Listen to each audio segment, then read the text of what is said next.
Hi guys, Greg here for Party Foul. I got Scott behind the camera, and this is the start of my sort of painting series that I'm doing. Nick is also doing one, and apparently Scott is so excited about the idea that he's going to do one, and he's not really a painter, so he'll be able to give those non-painter people a real non-painter perspective from the painting and collecting side of things.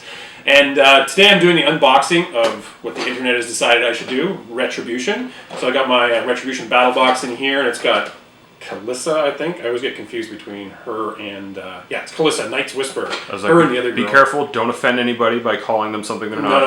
No. We would not want someone to leave a Facebook group if you call them something they're not. I got Angry Elves. I'm sort of happy about that. I honestly don't really like the look of their Myrmidons. I haven't really met too many. I know, there it goes. That's it, I know some people do like them, but I think the majority of people don't like them. I'm going to try to find a paint scheme that I feel is going to make them look as cool as possible. And I've already got some ideas, and I'll talk about that in a later video. But right now I'm going to open up this. This is like Christmas to me. I love getting battle boxes for factions that I don't have, or starter boxes for games that I even still play and stuff like that. Because it's like Christmas, like starting fresh, being like a War Machine virgin all over again.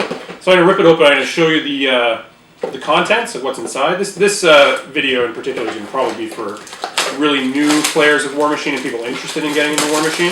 The battle box is a really good deal money-wise, especially for starter players. For more experienced players, they may decide that they're only going to collect a certain number of lists or a certain number of models or that type of thing, and they might decide that this might not be for them because they don't want that particular caster or that particular jack or something like that. But if you're just starting out, it's a fantastic deal in terms of money-wise.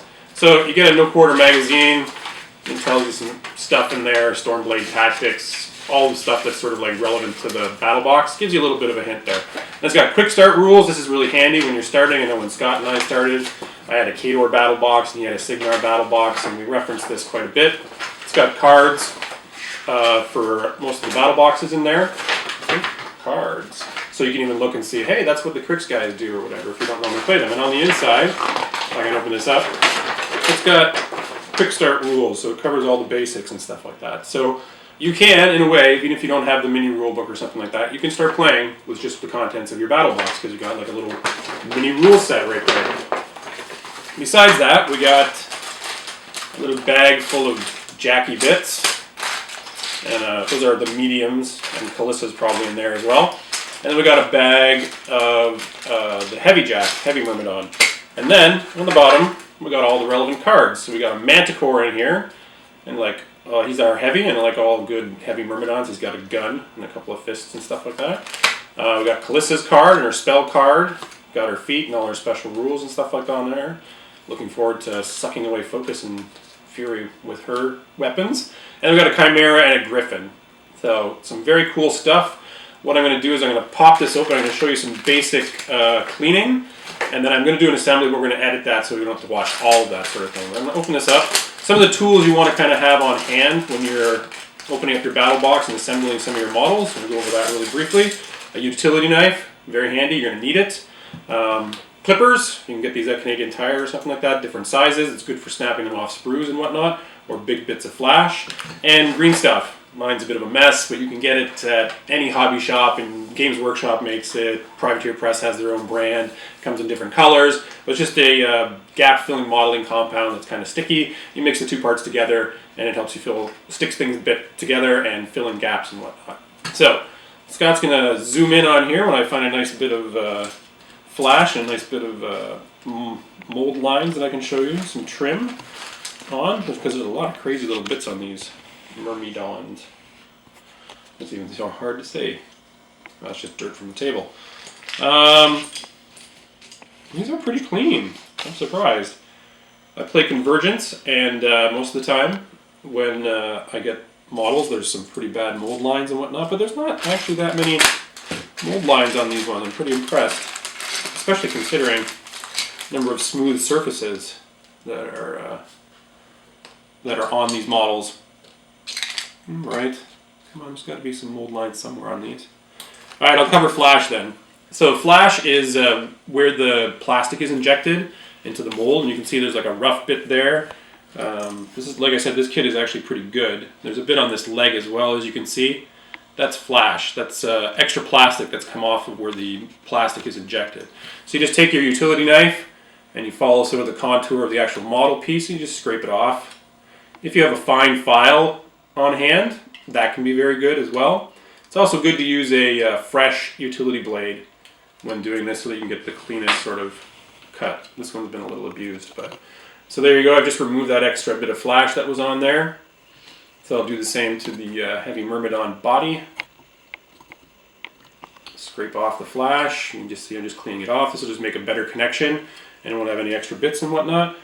I'm really disappointed there's no bad mold lines in here. Basically what mold lines are is when you get the mold put together, there'll be a little edge around, and sometimes if the mold isn't seated perfectly right, a bit of the plastic leaks through the edges of the molds, like where the molds connect, and there'll be like a thin line of extra plastic that runs along the model.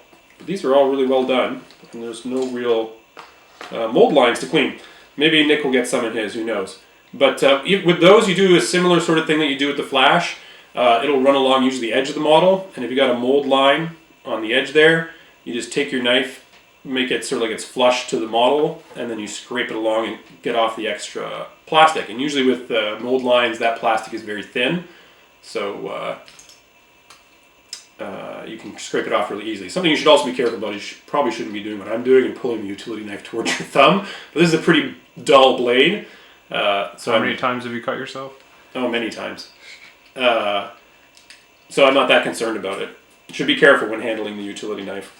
In terms of assembly, I'm going to do some of these, but we're going to edit to the point where I've got most of the model assembled. In terms of assembly, you can use any type of glue that you want. I like to use Crazy Glue. I had it here somewhere. Now I don't know where it is. I just like to use the regular brand name Crazy Glue. It's cheap. You can get it at Canadian Tire. It's makes a good bond, but it doesn't fuse the plastic together like some ceranoacrylates do. And I prefer that because if there's for some reason a break on the model, it'll usually break at the joint.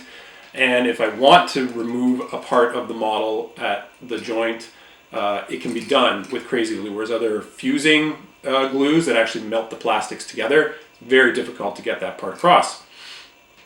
So I'm going to do an assembly, and hopefully I can find a spot where I'm going to do some gap filling as well and show you that. Okay? So you can pause it there, I guess. Just pause it for a second while I sort out stupid Myrmidons.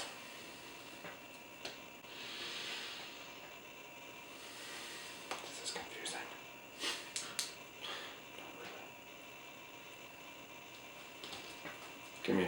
Give me a slut that works. Too much glue. Too much freaking glue.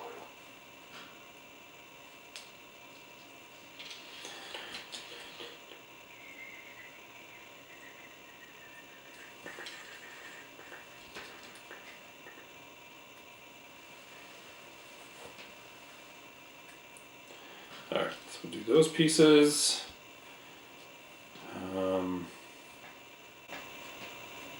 I'll just do the head as an example of ball joint. How the fuck are these stupid psyche things supposed to go on? That's probably... Just stick them on. Sure, why not? Ever tempted to play Retribution? Me? Yeah. God, no. And why is that? Because of the playstyle or just because of the way their jacks look? A little of both. A little both. Okay, so I've partially assembled my Heavy Myrmidon, just so you don't have to watch me do everything, and so I can also know what the heck I'm doing, because it's a little confusing sometimes. So I'm going to show you the final assembly on the Heavy Myrmidon. I'm going to show you the assembly on Calissa, because she's only a two-piece model, which is really great.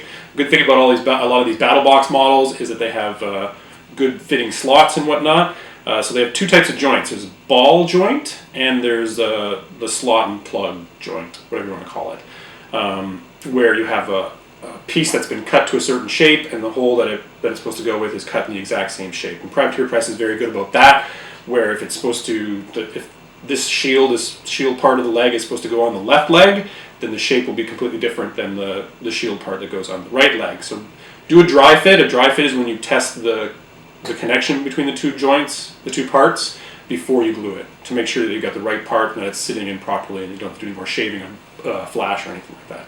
So what I did beforehand is I mixed up some green stuff, and I took my green stuff, I took an equal part of the blue and an equal part of the yellow, and I just mushed it all together, and when you do, it turns green. The blue part is the hardener, so the more of the hardener you have in the mix, the quicker the stuff will harden, the modeling compound. And I just did that mainly to use in the ball joints and stuff like that, because it can take 30 seconds for the glue to dry. I just don't have that kind of patience. So I'm going to assemble the other part of the arm, and the arm is made up of completely of ball joints. So I put a little bit of green stuff in the socket, and then I put a little bit of glue onto the ball, and then I stick them together like that, and it sticks. And usually what I do is, because there's only going to be glue on one side of the green stuff, I take the glue and I put a little bit of squirt into the joint so that it'll seep into the other side of the green stuff and bond there. I don't usually like to put the green stuff in and then put glue on top of it, because it'll mess up the way it sticks to the plastic. Okay, then I do his little shoulder pad thing, which is not little at all. So once again, I put a little bit of green stuff on the ball, and then a little bit of glue on the socket, and then I fit the tiny little shield arm shoulder pad thing. Doing it with straight glue sometime, where, you know, like with crazy glue, you put it on, it's like bam, it's stuck, and you can't make any adjustments. With the green stuff, you can make some adjustments to the positioning, which is important because you want your heavy Myrmidon to look kick-ass, because it's going to be punching in all of the Crick's nastiness that Nick is going to put on the table. And that's our plan, actually. Once we got our 50-point lists all together and painted, of course you guys get to vote all along the way as to what we're going to include in our lists. Once that's done, we're going to have some battles along the way at the battle box level, at the 25-point level, 35-point level, 50-point level. And then when we go to TempleCon in February, we might have a little showdown between the two forces to decide who is better. And we'll decide on how Scott's Khador fits into that as well. Scott's going for a non-battle box sort of approach because he was in love with Karchev and wants to lose a lot of games playing Karchev. So, with these blades on this dude's arms, they were actually molded so that one was supposed to go on the right and one was supposed to go on the left. I figured that out during the edit so that I dry fit them and make sure that they're going to sit properly and whatnot. So there you go. There's his upper torso all done, and most of that was all ball and socket joints, so very simple. I'm going to show you some slot and plug joints. So this is his pelvis, and his pelvis has got like a little groin plate on it. You can see there's a hole on the front, and there's a plug on the front of his little groin plate. So those fit together just like that. And with slot and plug ones, I rarely use green stuff because they're usually a really good fit. I mean, you should always check that with a dry fit to make sure that you don't need to shave anything off or whatnot, because I have encountered that. Sometimes with crazy glue, I find that if I get an excessive amount of glue, it takes a little bit to dry, so I blow it. And that's mainly to spread the glue out around the model so that it thins out and then dries quicker. So that's his pelvis plate. I've already assembled the shield portions of the legs, and then you just got to stick the legs on. So I'm going to dry fit, make sure I got them on the right sides. And even with the, oops, the little groin plate came off again. With the crazy glue, because it has good penetrative qualities, that means it seeps into the gaps and whatnot, you could assemble the legs like this and then just squirt a little bit of glue into the joint. Give it a blow just to spread the glue around inside. And then we got his little rocking legs. His groin plate doesn't want to stay on very well, but that's because I put an excessive amount of glue. So just to make sure that that sticks on, I'm going to take a little bit of green stuff, stick it on the plug, and stick that into his little Myrmidon vagina. There we go. And he's all ready to go. So we just got to attach the upper torso to the lower torso. And usually what I like to do is when people are walking, there's something that happens, it's called contrapposto.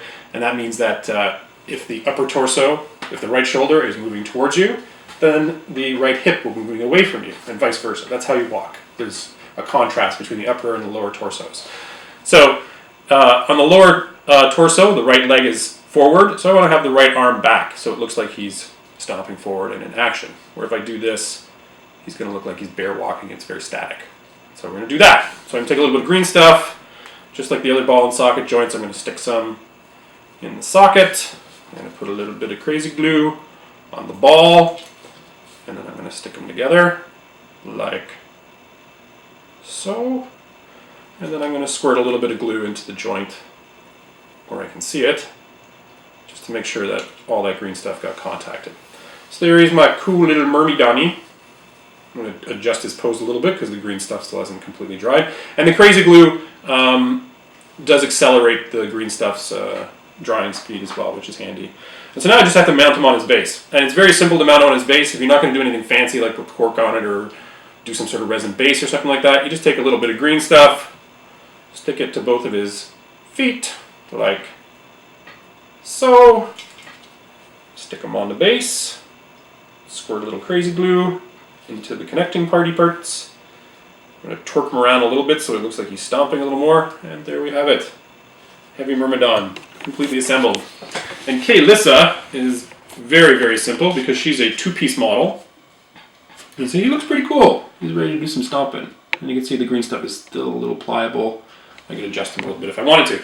So Kaelyssa is just her body and a cape.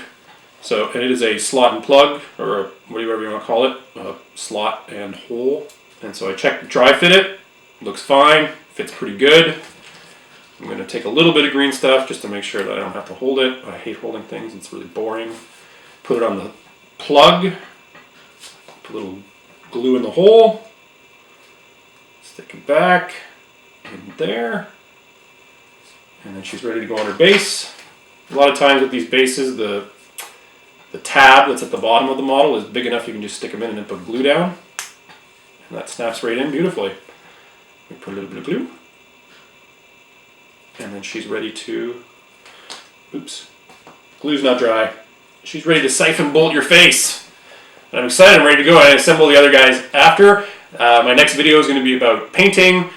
I'm excited to do that. I've got a nasty little scheme. I'm hoping we'll make these guys look scary, like they're coming back to kill all those War Machine casters that are using their magic. And be sure to check out Nick and Scott's video, and we'll continue with this and show you how to paint these guys up.